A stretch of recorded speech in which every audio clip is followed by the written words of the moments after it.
नीचे सूची दी गई है, इसे मिलान करना है। थोड़ा जूम कर देता हूँ, बोथ लैंग्वेजेस में चीज़ें हैं बट परंतु स्क्रीन पर नहीं दिख पा रही है, इसलिए साथियों मैं हिंदी में चीज़ें करवा रहा हूँ आप लोगों को। फर्स्ट सूची सेकंड सूची दिया है, इसमें से हमें पढ़ना है शुक्रवाहक उच्छेदन, बाह्य स्खलन, गर्भाशय, ग्रीवा टोपी, सहेली।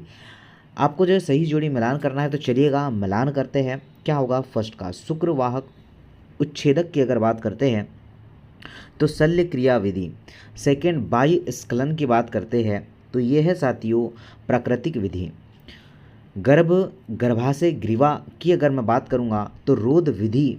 और सहेली की बात करते हैं तो खाई जाने वाली विधि। तो आपका इस क्वेश्चन का राइट आंसर होगा डी, और आप सभी साथियों ने कर पाया होगा, बहुत अच्छा आंसर है।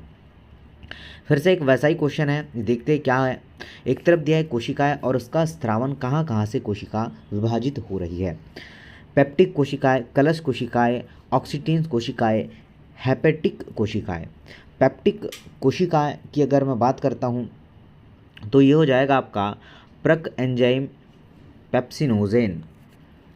कलश कोशिकाएं, इसका हो जाएगा आपका श्लेष्मा। ऑक्सीटोसिन कोशिकाएं, ये हो जाएगा HCl एवं विटामिन B12 के अवशोषण के लिए नोज कारक। और बचा क्या है आपका हैप्टिक कोशिकाएं, तो ये हो जाएगा पीतक जूस। आपका राइट आंसर होगा ऑप्शन नंबर ए। और प्रोबेबिलिटी काफ़ी सारे बच्चों ने इसको आंसर किया है। अगर आप रिकॉर्डेड भी सेशन को देख रहे हैं तो साथियों सेशन को जो है शेयर लाइक जरूर करिएगा। निम्न मानव वंशावली विश्लेषण में कौन सा प्रतीक रिश्तेदारों के बीच मैथुन को निरूपित करता है। अब आपको बताना है कि कौन सा यहाँ पर मैथुन को निरूपित करने वाला है। तो ध्यान रखना फर्स्ट सेकंड थर्ड या फोर्थ, तो हमारा राइट आंसर होगा ये वाला सिंबल जो है, आपको ध्यान रखना है, जिनका right answer option number D हो जाएगा। फेफड़े की जैव क्षमता है IRV, ERV, TV या RV। अब यहाँ से हमें चूज़ करना है कि क्या हो सकता है। तो IRV, ERV और TV, ऑप्शन नंबर बी बिल्कुल सही आंसर हो जाएगा। ये आप लोगों को ध्यान रखना है। ओके, चलिए नेक्स्ट क्वेश्चन थोड़ा छोटा कर देता हूँ। संधि जॉइंट के दिया है और एक तरफ उसके प्रकार दे रखा है, जॉइंट और उसके प्रकार। अब हम देखते हैं कि क्वेश्चन में क्या विशेष है, क्या स्पेशल है और कैसे इसे सॉल्व करते हैं।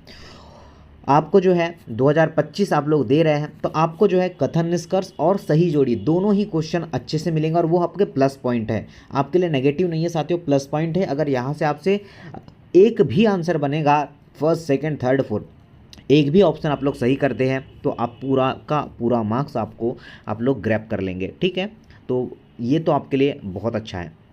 उपास्थि युक्त संधि, उपास्थि युक्त संधि की बात करेंगे तो सर ये होगा कशेरुक दंड, दो जो है दंड में दो निरूपित कोशिकाओं के मध्य। उसके बाद जो है कंदुक खलिका संधि, बी जो दे रखा है वो होगा आपका ह्यूमरस एवं अंश मेखला की जो है मध्य।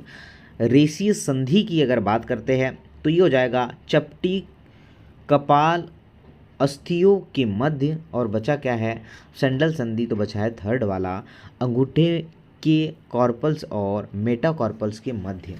तो ये बिल्कुल आपका सही आंसर हो जाएगा। ठीक है, तो डी अगर आप लगाते हैं इस क्वेश्चन का तो भाई मज़े है और आपने सही आंसर कर पाया होगा। आइए नेक्स्ट की बात करते हैं। देखिए थोड़ा जूम कर दिया है मैंने, क्या बोला गया है। कॉर्डरेडा के संदर्भ में सही कथन का चयन करें।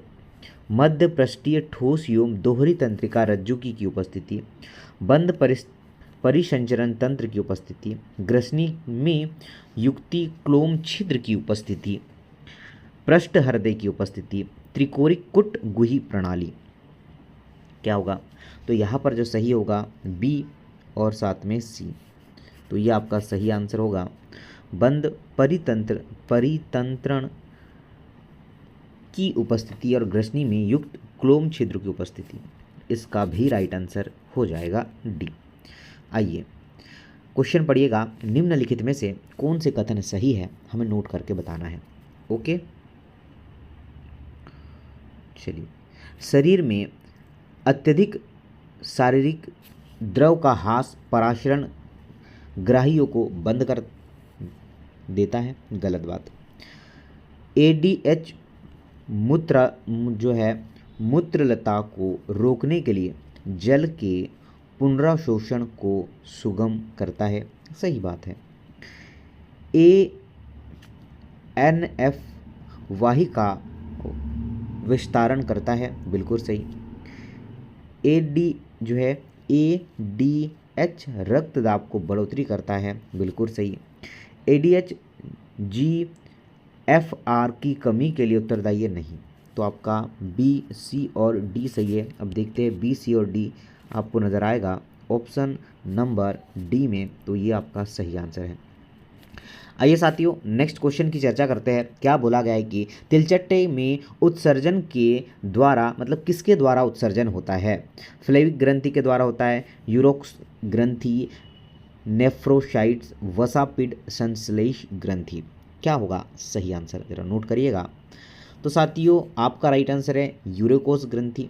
ओके, उसके साथ में ही जो है नेफ्रोसाइट्स और साथ में ही वसापिंड, मतलब ए आंसर इस क्वेश्चन का सही है। आप लोग कमेंट्स बॉक्स में अपने आंसर भी कमेंट्स करिएगा और सेशन कैसा आपको जो लग रहा है, क्या सीख रहे हैं, ये भी हमें कमेंट्स करके बताना है।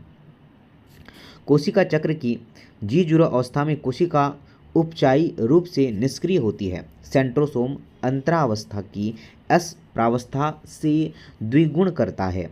अब आपको यहाँ पर चूज करके बताना है कि सर ए वाला तो गलत होगा और बी वाला सही हो, मतलब सही कौन सा है कि सेंट्रोसोम अंतरावस्था की एस प्रावस्था में द्विगुणित करता है। बी आंसर बिल्कुल लगा लीजिएगा, बी सही होगा। आइए फिर से आप सही जोड़ी की ओर मिलान करते हैं। मैंने कहा आप लोगों को कि साथियों भरमार रहेगी ऐसे क्वेश्चनों की और मज़ा भी आएगा। अगर आप अच्छे से मेहनत कर लिया तो फिर तो भाई चांदी से कोई रोक नहीं सकता, सोना भी हो सकता है आपका। क्वेश्चन सुनिएगा क्या है। पहला संभार तंत्र वृद्धि, तो संभार तंत्र मंत्री का लगा देते हम लोग। साथियों सीमित संसाधनों की उपस्थिति की अवस्था। चर घातांकी वृद्धि, तो चर घातांकी वृद्धि होगी असीमित संसाधनों की उपलब्धता की अवस्था। बचा क्या है आपका बढ़ती आयु पिरामिड, तो ये हो जाएगा आपका सी का सी और डी का डी। ये आपको ध्यान रखना है। मज़ा आ गया? बताइए 2, 1, 3 और 4 ये है आपका सही आंसर है। चलिए बढ़ जाते हैं सर आगे थोड़ा जूम करके नेक्स्ट क्वेश्चन की ओर। देखिए बहुत लैंग्वेजेस में चीज़ें हैं मेरे पास। ओके, निम्नलिखित में से कौन सा कथन सही है? अब यहाँ पर हमें कौन सा कथन सही है ये निश्चित तौर पर बताना है। बेसोफिल कुल डुब्बीसी की सबसे अधिक कोशिकाएं हैं? नहीं साथियों, नहीं है। बेसोफिल हिस्टामिन, सीरोटोनिन यो हेपेरिन का स्त्रावण करती है, बिल्कुल सही है सर। बेसोफिल शोधकारी प्रतिक्रियाओं में सम्मिलित होती है, बिल्कुल सर ये भी सही है। तो देखिए बेसोफिल में वृषण के आकार का केंद्र है, नहीं। बेसोफिल ये भी नहीं होगा, मतलब जो है बी और सी ही आपका सही आंसर निकल के आएगा। चलिए आगे बढ़ता हूँ। बोला है कि क्वेश्चन क्या बोला गया, ध्यान से सुनिएगा। मानव मस्तिष्क का भाग जो लैंगिक व्यवहार, उत्तेजना की अभिव्यक्ति, खुशी, गुस्सा, डर इत्यादि को नियंत्रित करता है। मस्तिष्क स्तंभ इपिथैलेमस, कार्पल्स कैलेमस, थैलेमस, लिम्बिक तंत्र और हाइपोथैलेमस, कोर्प जो है कार्पोरा, कॉर्टिजेनमा और हैप्पोकैम्पस। बताइए हैप्पोकैम्पस क्या हो सकता है सर? तो राइट आंसर निकल के आएगा कि सर सी आंसर सही होगा, लिम्बिक तंत्र और हाइपोथैलेमस। ऑप्शन नंबर जो है सी करेक्ट आंसर है। नेक्स्ट क्वेश्चन, निम्नलिखित में से कौन सा अंतः प्रजनन का लाभ नहीं है? क्या बोला है सर? लाभ नहीं है, कौन सा नहीं है पढ़ते हैं। इसके कारण कम वांछनीय जीनों का निष्कासन एवं श्रेष्ठ किस्म के जीनों का संचरण होता है। सही बात है सर। लगातार अंतः प्रजनन के बाद अंतः प्रजात स्पष्टि की उपलब्धता कम होती है। क्या सही आंसर होगा? नहीं भाई साहब ये गलत है।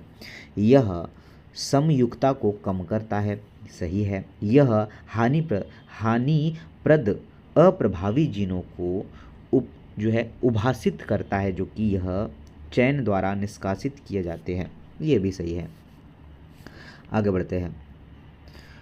नेक्स्ट, कौन सी विशिष्टताएं एकमात्र स्तनधारियों की कौन सी होगी? रोम, जो है कर्णपल्ल योम अप्रत्यक्ष परिवर्धन, कर्णपल्ल मोनोकोंडाइली का कपाल योम स्तन ग्रंथियाँ, रोम कर्णपट्ट झिल्ली स्तन ग्रंथियाँ, रोम कर्णपल्ल योम स्तन ग्रंथियाँ। क्या आंसर है? तो आपका राइट आंसर होगा साथियों ऑप्शन नंबर डी, रोम कर्णपल्ल योम स्तन ग्रंथियाँ। ये आप लोग को ध्यान रखना है। देखिए, मास्टर कोशिकाएं श्वसनिकी तंत्रिका जो है, देखिए श्वसनिका की आंतरिक सतह, रक्त दे रखा है, वृक्काणुओं के नलिकाकार भाग। अब यहाँ पर आपको देखते हैं क्या क्या आंसर होगा। चलिए मिलान करिए, सही जोड़ी तो मिलान करना है बाबू भैया आप लोगों को, और आंसर कर सकते हैं हम लोग। चलिए मिलान करते हैं। मास्टर जो कोशिका है, जो मास्टर सेल्स होती है, तो वह आपका एरियोलर संयोजी ऊतक होती है। श्वसनिका की आंतरिक सतह जो है ये आपका पक्षाम्बी उपकला है। उसके बाद रक्त की अगर बात करते हैं, विशिष्ट संयोजी ऊतक जो है वृक्काणुओं के नलिकाकार भाग, तो ये होगा आपका घनाकार उपकला साथियों। तो देखिए आप मिला लीजिएगा, शायद ऑप्शन नंबर ए ही आपका सही हो जाएगा। यहाँ पर आपको ए बी सी डी कौन सा सही है ये हमें चूज़ करके बताना है। तो चलिए करते हैं सही। पहला बोला है चतुष्क निर्माण तनुपट्ट में दिखाई देता है, नहीं। पश्च में गुणसूत्री बिंदु विखंडित होते हैं और अर्धसूत्री अलग होते हैं, सही बात है। स्थूलपट्ट में उपांति भव होता है, नहीं। केंद्रिका गाल्जिकाय ओम योर अंतस्था में पुनः बन जाते हैं, ये भी सही। मतलब जो आपका राइट आंसर बी और डी बिल्कुल सही होगा। That's it. बी और डी आप देखते हैं किस में है, 96 बी और डी ऑप्शन होगा। क्वेश्चन सुनिएगा कि निम्नलिखित में से कौन से तिलचट्टे की लाइनिंग द्विरूपता का विशिष्ट लक्षण है? कौन सा लक्षण है? विशिष्ट लक्षण है। कंटक की उपस्थिति, गुदियलुम की उपस्थिति, गहरा भूरा शरीर का रंग यूम गुदियलुम, गुदाशुक की उपस्थिति। क्या है सर बताइए जरा राइट आंसर। तो ध्यान रखना कि हम लगाएंगे गुदाशुक की उपस्थिति। ऑप्शन नंबर डी हमारा सही आंसर है। ये क्वेश्चन तो भाई हर एक ईयर के जो है पैटर्न है ना, वहाँ पर ये भर भर के आपको मिलेगा। मैं हर ईयर के पेपर आपको करवा भी चुका हूँ। तो ये क्वेश्चन आपको मिलता है कि यदि बने हुए mRNA का क्रम नीचे दिया गया है तो बताइए तब तक निम्न में से कोडिंग रज्जु का क्रम क्या होगा? तो इसका आंसर तो हम ये लगाएंगे, तो ये बिल्कुल सही आंसर होगा। जो बोला है कि निम्न में से कौन सा थायराइड हार्मोन्स को नियंत्रित नहीं करता है? क्वेश्चन में क्या बोला है? नहीं करता है। अब यहाँ पर हम देखते कौन सा नहीं करता है। पहले, जल एवं विद्युत अपघट्य संतुलन को बनाए रखता है, नहीं। आधारीय उपायी दर का नियमन, बिल्कुल नहीं। सोने जाने की चक्र की सामान्य लय, सही है। प्रतिरक्षा तंत्र का जो है विकास, बिल्कुल सही है। आरबीसी निर्माण की प्रक्रिया को प्रोत्साहित करना, गलत है। तो आपका सी और डी सही है भाई साहब। सी और डी वाले तो बिल्कुल सही होंगे। कंकाल पेशी के विषय में कौन सा कथन सही है? कौन सा कथन सही है? ध्यान दीजिएगा। पेशी बंडल को जो है कोलेजनी संयोजी ऊतक की परत से इकट्ठे होते हैं, जिसे स्पट कहते हैं। पेशीय तंतु का सर्कोप्लाज्मिक रेटिकुलम कोशिका जो है कैल्शियम आयनों का भंडारण करता है। देखिए ऑप्शन देख लेते हैं हम लोग। हाँ, ऑप्शन देख लीजिए कैसे कैसे ऑप्शन है। अब यहाँ पर हम आंसर की ओर चलेंगे साथियों। पेशीय तंतु जो है सर्कोप्लाज्मिक रेटिकुलम कैल्शियम आयनों का भंडारण करता है, बिल्कुल सही बात है। कंकाल पेशी की आधारीय दिखावट एक्टियोम मायोसिन प्रोटीन के वितरण प्रतिरूप के कारण होता है। अब आपको जो है सी सही होगा। देखिए बी तो मैंने बता चुका आप लोगों को। ओके, अब आपको सी और डी में से कौन कौन से आंसर सही है बताना है। एम रेखा में संकुचन की कार्यात्मक इकाई माना जाता है, जिसे सार्कोमियर कहते हैं। तो चलिए बताइए भाई साहब, ए सी डी सही है या फिर B C A B C B जो है और सी सही है। तो हमारा राइट आंसर होगा बी और सी सही होंगे। तो साथियों, सेशन कैसा लगा ये ज़रूर से बताइएगा। और